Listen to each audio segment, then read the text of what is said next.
সুপ্রভাত। আজ 20শে ফেব্রুয়ারি। আজকের দিনে আমাদের প্রধান চিন্তা হোক সেই অদৃশ্য ভগবৎ সত্তার এমন শক্তি যে তাহার সংস্পর্শে সকল অমঙ্গল পরাভূত হয়। আজকের দিনের জন্য উপদেশ: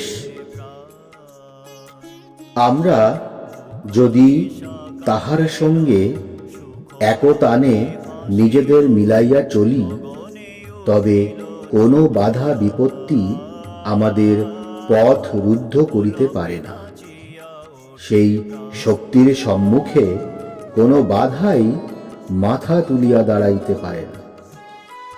অন্ধকার ঘরে আলো আনিলে যেমন আঁধার পলাইয়া যায়, তেমনি আমরা যখন আমাদের হৃদয় গৃহে সত্যের আলো জ্বালাই, তখন কোনো কলুষতা বা দুঃখ সেখানে থাকিতে পারে না।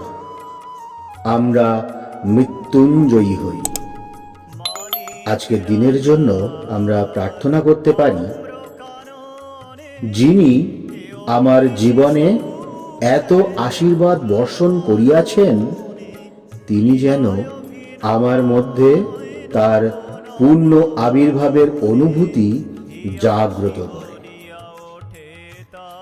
আমি যেন তাহার কাছে সরলভাবে আমার হৃদয়ের দুয়ার খুলিয়া দিতে পারি। নিঃস্বার্থ চিত্তে যেন আমি আমার উচ্চ আকাঙ্ক্ষাকে তাহার দিকে তুলিয়া ধরি। তাহার শান্তি যেন এ হৃদয়ে স্থান লাভ করে, ইহাই আমার প্রার্থনা। প্রণাম। জয়তু শ্রীরামকৃষ্ণ।